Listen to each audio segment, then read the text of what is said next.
On March 2nd, 2003, police arrived at a quiet beach in California to make an arrest that would unravel a chilling story. Their target was Patty Perilli, accused of murdering Linda Azalea, the wife of Malcolm McGuire.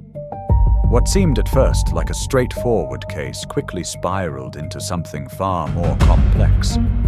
As investigators began piecing together the events leading up to that day, questions surfaced about motives, relationships, and the truth behind what really happened. To understand Patty, let's take it back to the beginning. June 12, 1986, 6:45 p.m. Patty Perilli was 14 years old, sitting quietly at the dinner table in a modest middle-class home in Northern California. Her parents had been together for over 20 years. To everyone else, they were solid. That night, her father stood up, grabbed his keys, and left. No yelling, no long explanation, just a door closing. That moment stayed with her. From then on, Patty didn't believe in stability. She believed in control. August 3, 1992, 2:10 p.m.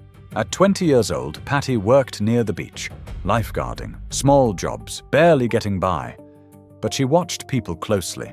She studied wealth, behavior, power, and she realized something. She didn't need money, she just needed access. May 27, 1995, 9:30 p.m. One dinner changed everything. A man she met casually took her out to a high-end oceanfront restaurant. That night, Patty learned how far charm could take her. After that, she stopped struggling and started positioning. Now, Patty built a life that looked expensive. Luxury dinners, late-night meetings, quiet arrangements. She moved through relationships without attachment, enjoying the attention, the lifestyle, the control. Most of the men were married. But to Patty, it wasn't about breaking anything. It was about experiencing everything she never had. No expectations, no emotions, just moments. July 18, 2001, 4:20 p.m. Then she met Malcolm McGuire. He arrived in California with his wife Linda Azalea. Vacation, mixed with business, which gave Malcolm something valuable: excuses. July 19, 2001, 11:10 a.m. Patty and Malcolm spoke for the first time near the lifeguard tower. It was light, casual, but intentional. July 20, 2001. Malcolm left his hotel room quietly. Linda was asleep. He told her earlier he had a business call.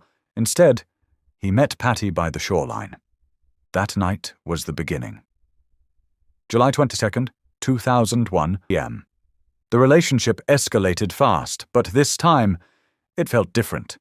Patty wasn't just playing the game anymore, she was invested. Your call has been forwarded to an automatic voice message system. At the tone, please record your message. When you have finished recording, you may hang up or press 1 for more options. Hey Malcolm, it's me, Patty. I just wanted to call to let you know I really enjoyed our time last night, and that ocean view was amazing. I can't wait to see you again tomorrow. She gave Malcolm money. Not for him, for Linda. Keep her busy, she told him. July 22nd, 2001, 3 p.m. Linda sat in a nail salon, relaxed and smiling. She believed her husband was taking care of her. In a way, he was, just not how she thought. July 25th, 2001, 2:40 p.m. Linda walked back from a funnel cake stand and saw them. Patty, Malcolm, together, too close. The moment froze. Patty's eyes met Linda's. For a second, everything hung in the air. But Malcolm stepped in smoothly. Too smoothly. He laughed it off, calm, confident. Hey, perfect timing. We were just talking about finding you a better bathing suit. There's a shop nearby. Linda paused, looked at Patty, then back at Malcolm. Something didn't feel right, but it sounded just believable enough. And somehow, she let it go. July 25th, 2001, 3:05 p.m. Minutes later, the three of them walked towards the beach shop. The air felt different now, quieter, tighter, controlled. Inside the store, Patty moved with purpose.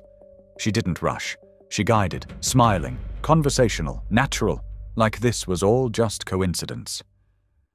Then she stopped, pulled one piece from the rack, a bathing suit, a rare color, a very specific pattern. She held it up. Soft smile. You'd look perfect in this. Linda hesitated, just for a moment, then looked at herself in the mirror, then at Malcolm, and trusted them. She bought it. July 27th, 2001, 1:05 p.m., Linda walked into the ocean wearing it.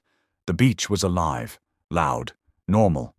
July 27th, 2001, 1:07 p.m. Then something shifted. A disturbance in the water, fast, violent, sharks. July 27th, 2001, 1:09 p.m. Within minutes. Linda was gone. The beach fell silent. Authorities ruled it an accident. Rare, tragic, unexplainable. What no one knew, Patty had spent months studying sharks, conditioning them, training them to recognize patterns, that exact pattern. August 10th, 2001, 8:00 p.m.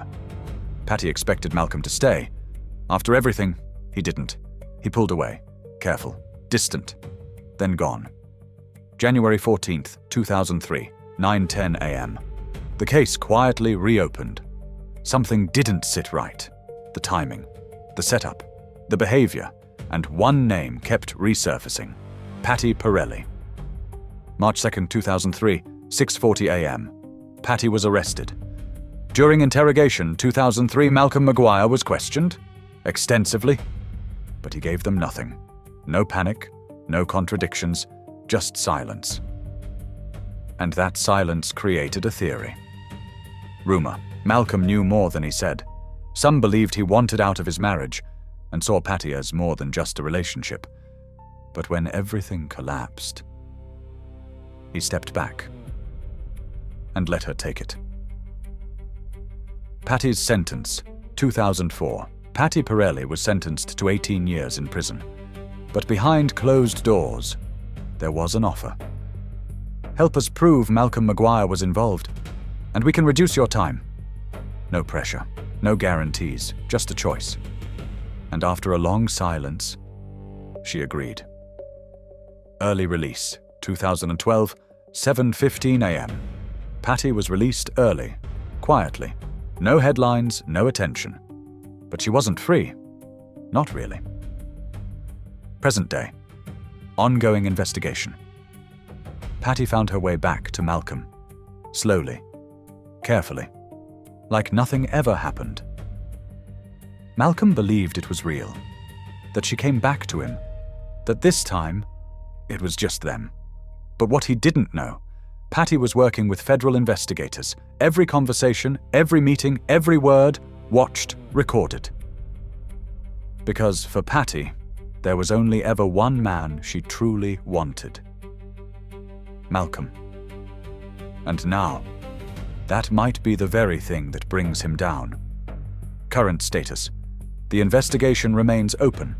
No final answers, no confirmed truth, but the FBI still have their eyes open on lookout. If you enjoy content like this, please subscribe to our channel, Calculated Crimes. Thanks for watching.